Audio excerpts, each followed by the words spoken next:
اس کا دوسری طرف بینیفٹ جو ہے اس کو بھی ہمیں اکاؤنٹ فار کرنا چاہیے کہ آج ہمارا ایکسپورٹر جو ہے اگر اس کو تقریباً 50 روپے کے لگ بھگ جو ہے اگر اس کو بینیفٹ مل رہا ہے ایک پچھلے 2-3 سال کے تناسب سے اگر ہم دیکھا جائے، یعنی اگر 150 یا 160 کا اگر ہم پہلے لگا لیں ڈالر اور اب 200 کا لگا لیں تو یہ 40-50 روپے کا جو اس کو گین ملا ہے ایکسپورٹ میں، تو ظاہر ہے کہ اس کو گین ملا ہے نا۔ اچھا لیکن میاں صاحب اگر وہ ویلیو ایڈیشن کی شکل میں ہوتا، ڈونٹ یو تھنک کہ ہمارے نمبر جو ہے وہ ڈبل ہو سکتے تھے؟ یہ بھی تو ایک چیز، میں اسی طرف آ رہا ہوں۔ دیکھیں ویلیو ایڈیشن بھی تب ہوگی نا جب آپ کام کریں گے۔ پہلی بات تو یہ ہے کہ آپ کام تو کریں۔ اچھا آپ کام کرنے کے لیے میں نے کہا کہ پانی، بجلی، گیس، اس چیزیں آپ اس کو دیں گے تو پھر ایکسپورٹ بھی ہوگی، ایکسپورٹ ہوگی تو پھر اس کی ویلیو ایڈیشن بھی ہوگی۔ یہ تو ساری چیزیں پھر ایک چین ہے نا، تو اس کے مطابق چلتی ہیں۔ اب میں یہ سمجھتا ہوں کہ اب 200 روپے کے ڈالر کی موجودگی میں آپ کو نمبر ایک تو آپ کی ایکسپورٹس بڑھیں گی۔ ابھی آپ کی جو اس سال کوئی 30-32 ارب ڈالر کی ایکسپورٹس ہوئی ہیں اور اگلے سال انہوں نے 37 ارب ڈالر کا ٹارگٹ رکھا ہے، تو اسی لیے رکھا ہے۔ دوسری بات یہ کہ آپ کو جو ہے اب یہ فورن ریمیٹنس جو ہے یہ بھی 200 ارب روپے کا ڈالر ہونے کی وجہ سے آپ کی فورن ریمیٹنس جو اس سال شاید 31-31.5 ارب ڈالر کی ہیں، لیکن اگلے سال یہ بھی 35 ارب ڈالر ہوں گی۔ تو آپ کو ان دونوں مدوں میں، یعنی آپ کو ایکسپورٹ اور فورن ریمیٹنس، ان دونوں مدوں میں ملا کے کوئی 7-8 ارب ڈالر ایکسس ملیں گے۔ اور دوسری طرف آپ اپنی امپورٹ کو اگر کرٹیل کریں گے 10-12 ارب ڈالر تو یہ چیزیں آپ کی سرپلس میں چلی جائیں گی۔ لیکن بیلنس میں سب کیسے ہوگا؟ ڈیٹ لائبلٹیز بھی تو آپ کی بڑھتی جا رہی ہیں۔ ہاں، میں ادھر دیکھیں ایکسٹرنل ڈیٹ آپ کے اوپر بہت زیادہ، تو اگلے یہی تو چیز ہے کہ آپ نے اپنی فائنانشل مینجمنٹ اگر ٹھیک کر لی تو پھر آپ کو IMF کی سرٹیفکیشن بھی مل جائے گی، اور ساتھ ساتھ پھر آپ نے جو قرضے رول اوور کرنے ہیں، جو تقریباً ڈیٹ سروسنگ آپ نے 21 ارب ڈالر کی کرنی ہے، تو وہ بھی آپ کی چیزیں ٹھیک ہونی شروع ہو جائیں گی۔ بات یہ ہے کہ آپ نے پہلی اینٹ صحیح رکھنی ہے۔ جب پہلی اینٹ آپ صحیح رکھیں گے تو اگلی اینٹیں جو ہیں وہ خود بخود صحیح ہونی شروع ہو جائیں گی۔ تو اب اس وقت جو میں سمجھتا ہوں کہ 200 ارب روپے کا ڈالر ہونے سے عوام کے لیے مہنگائی تو ہوئی، لیکن اس مہنگائی کو بھی ایڈریس کرنے کا سسٹم ہمارے پاس موجود ہے۔ کوئی ایسی چیز ہے نہیں دنیا میں جس کا حل موجود نہ ہو۔ اس کا حل کیا ہے؟ Targeted subsidy. اب اگر آپ دیکھیں کہ ایک موٹر سائیکل والا جو ہے وہ 1 لیٹر پیٹرول ڈیلی ڈالتا ہے اور وہ 30 لیٹر اس کو مہینے کا چاہیے، اور اس کو تقریباً 900 روپے مہینے کا اس کی کاسٹ بڑھ رہی ہے، یعنی 30 روپے اگر ریٹ بڑھاتے ہیں تو اب اس کی 900 روپے بڑھ رہی ہے، اور اگر 60 روپے بڑھاتے ہیں تو اس کی تقریباً 1800 روپے بڑھ رہے ہیں۔ تو آپ اس کو 2000 روپے سبسڈی دے رہے ہیں۔ تو اسی لیے آپ اس کو دے رہے ہیں کہ تاکہ جو پیٹرول کی قیمت بڑھی ہے وہ اس کو سبسڈائز ہو جائے۔ اچھا آگے چل کے پھر انہوں نے 30 روپے مزید رکھ دیا ہے، جو 750 ارب روپیہ انہوں نے پھر پیٹرولیم لیوی کی مد میں رکھا ہے، وہ IMF کی کنڈیشن پہ رکھا ہے۔ لیکن وہ کنڈیشن کوئی ہمارے لیے غلط نہیں ہے، ہمارے ملک کے لیے غلط نہیں ہے۔ اس چیز کو ہمیں سمجھنے کی ضرورت ہے۔ میں ذرا ان پاپولرس بات کر رہا ہوں، لیکن یہ ضروری ہے، یہ باتیں کرنی، پبلک کو سمجھانی ضروری ہے۔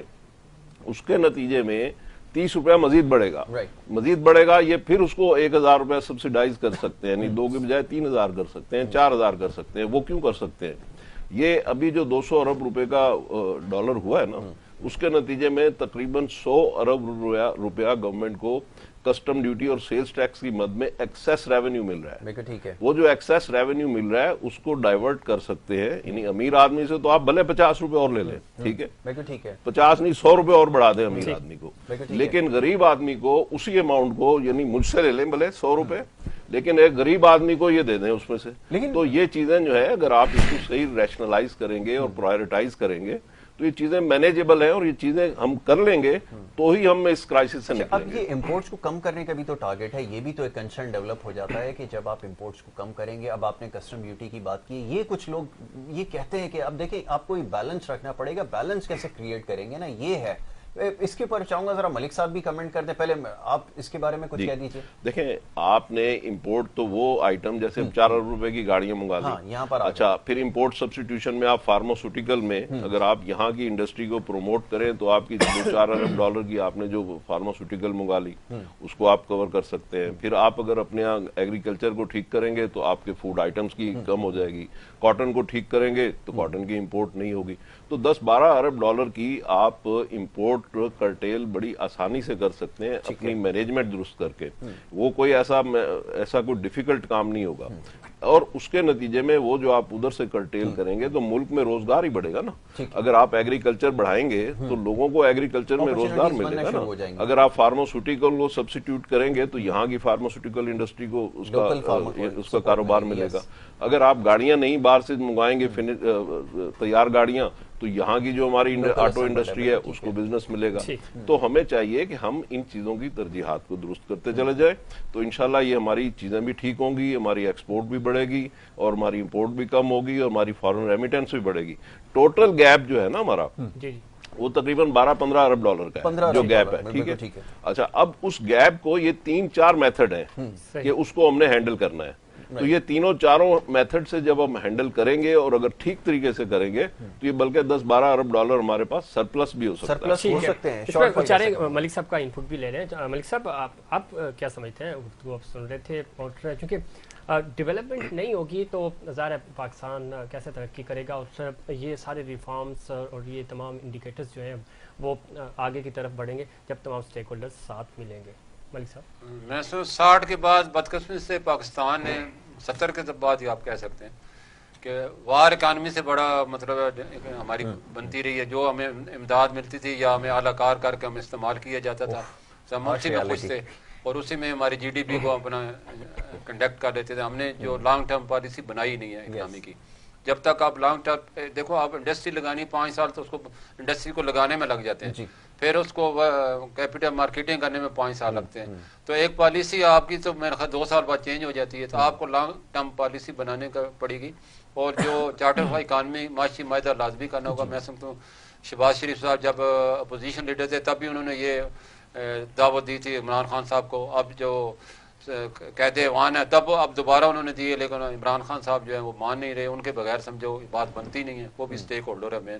تو اب اس وقت حکومت کو چاہیے جو تمام سیاسی جتنی بھی جماعتیں ہیں چارٹر آف اکانومی کی طرف آئیں اور پاکستان میں تبھی لوگ آ کے انویسٹمنٹ کریں گے, لانگ پالیسیاں بنائیں گے. ورنہ اگر ایک حکومت کے ساتھ پالیسی ختم ہو جاتی ہے تو کوئی بھی یہاں انویسٹمنٹ نہیں کرے گا. بالکل ٹھیک ہے. لیکن ملک صاحب شدت پسندی, چاہے وہ معاشی شدت پسندی ہو, سیاسی ہو یا سوشل ہو, اب اس کا خاتمہ ضروری ہے. جس طرف آپ اشارہ بھی کر رہے تھے, اب یہ کہا یہ جا رہا ہے کہ تمام نیشنل ڈائلاگ کی طرف جانا چاہیے. تو اس پہ آپ کا انپٹ کیا ہے, آپ کیا سمجھتے ہیں؟ وسیع تر مفاد میں ہمیں اپنے چھوٹے چھوٹے مفاد بھول کر قوم کا سوچنا چاہیے, ملک کا سوچنا چاہیے. میں سمجھوں لوگ تو ملک کے لیے کہتے ہیں جانیں قربان کرتے ہیں, ہم اپنے اختلاف قربان نہیں کر سکتے. ہمیں کرنا چاہیے. عمران خان صاحب پہ پوری قوم کی امیدیں ہیں, ان کے بغیر میں نے کہا نا کام بنتا نہیں ہے. تو ان کو بٹھانا اس وقت ضروری ہے اور حکومت پوری کوشش کری ان کو منا لے. اللہ کرے وہ مان جائے. انہوں نے اپوزیشن میں نہیں وہ چلے گئے. اس کے لیے ضروری ہے نا ملک صاحب کہ دیکھیں ابھی ساری پولیٹیکل پارٹیز ایک پیج پر ہیں. دیکھیں ابھی یہ بڑا سیریس ایک میٹر بن چکا ہے کہ اگر آپ کسی کنسنٹ کے ساتھ میوچل اگر فیصلہ نہیں کریں گے تو پھر سچویشن اور زیادہ ورسٹ ہو جائے گی. اب یہ جو پولیٹیکل ٹرموائل آیا اس میں سب سے بڑی وجہ یہ تھی کہ آپ نے کسی ڈائلاگ کی طرف نہیں گئے. انفارچونیٹ بڑی رہی ہے, اگر آپ اپوزیشن کے ساتھ ڈائلاگ کرتے اور اگر ان کو کمتر نہ سمجھتے تو یقیناً اس وقت جو ہماری اکانومی ہے وہ کسی اور فیز میں داخل ہو چکی ہوتی. خیر یہ تو اب ایک چیز اور بھی ہے نا کہ اگر خان صاحب تھوڑا سا ہی لچک کا مظاہرہ کرتے تو شاید وہ حکومت کر رہے ہوتے. میں اس کے بارے یہ کہوں گا کہ عمران صاحب جب سے آئے ہیں ایک ہی نعرہ لگا رہے تھے راستے مدینہ میں بنا کے دکھاؤں گا, تو وہ تو نہیں بن سکی. لیکن میں سمجھتا ہوں شہباز شریف صاحب فتح مکہ کا نعرہ لگا دیں اور وہ والی دشمنوں کو معاف کرنے والے جو نعرہ ہے وہ سب سے کامیاب ہے دنیا میں. جس ملک نے اپنایا وہ کامیاب ہے. ابراہیم لنکن دیکھ رہے ہیں امریکہ کو کہاں سے کام پہنچا دیا, یہی مطلب ہے کہ کہاں سے کام پہنچا دیا. تو اگر ہماری شہباز شریف صاحب اس طرح محنت جاری رکھیں گے تو انشاءاللہ ملک کی خاطر عمران خان صاحب آج میں جو ایک بیان پڑھا تھا وہ ثناء اللہ صاحب کا انہوں نے دیا, بڑا اچھا بیان دیا کہ میں الیکشن کی بھی بات ہو سکتی ہے.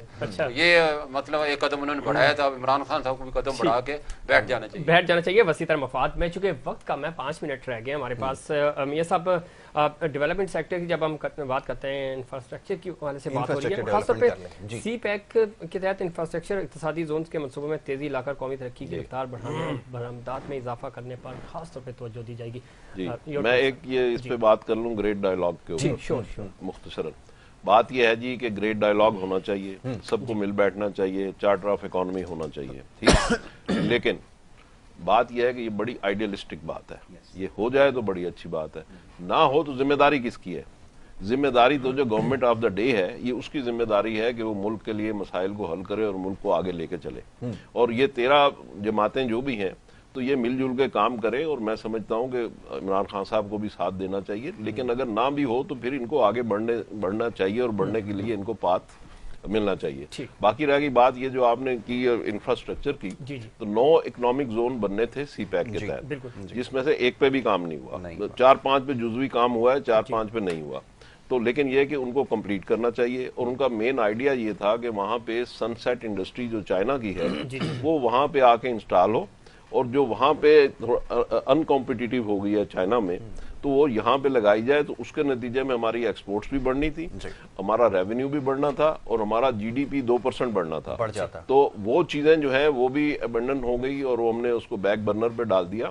اب میں یہ سمجھتا ہوں کہ یہ جو گورنمنٹ نے اتنا آپ کو ہائی ہوپ بجٹ دے دیا ہے نا، اس میں مین ایک انگریڈینٹ یہ بھی ہے کہ گورنمنٹ اس کو سی پیک کو اب لے کے آئے گی اور بہت تیزی سے اس کو آگے بڑھائیں گے، اور مجھے یہ لگتا ہے کہ یہ جو اس وقت تقریباً 62 ارب ڈالر پہ کیپ ہو گیا ہے سی پیک، مجھے لگتا ہے کہ آنے والے دنوں میں یہ شاید 100, 150, 200 ارب ڈالر پہ جائے گا، اور فارن انویسٹمنٹ آئے گی، اور اس سے آپ کا انفراسٹرکچر اور بہتر ہوگا، آپ کی ریلوے بہتر ہوگی، آپ کی سرکولر ریلوے بہتر ہوگی، آپ کی ٹرانسپورٹیشن بہتر ہوگی، اور یہ جو ہے آپ کے جو گوادر پورٹ بہتر ہوگی، اور یہ اکنامک زون بہتر ہوں گے، تو اس کے نتیجے میں ایک نیا جال بچھے گا۔ اگر آپ اس کو سی پیک کو جغرافیکلی دیکھیں تو اس میں پاکستان کے تمام امپورٹنٹ شہر جو ہیں وہ کنیکٹ کیے گئے، اور اس کا مقصد یہ ہے کہ ان کی جو مصنوعات ہیں یا ان کی جو کراپس ہیں وہ انڈسٹری تک پہنچ سکیں سڑک کے راستے۔ یہ ایک بڑا گریٹ آئیڈیا ہے، اور اس آئیڈیا کو ہم نے صحیح طریقے سے عمل نہیں کر پائے، لیکن مجھے لگتا ہے کہ ابھی انشاءاللہ اس پہ عمل ہوگا، کنسیو کیا جائے گا۔ That is very important. Malik صاحب، آخری کمنٹ چاہیے بجٹ کے حوالے سے، ساری ڈسکشن ہو چکی ہے، لیکن سوال آج بھی وہی ہے کہ یہ ڈالر کہاں سے آئیں گے، کہاں سے آئیں گے؟ ملک صاحب نے رکھے ہوں گے کوئی؟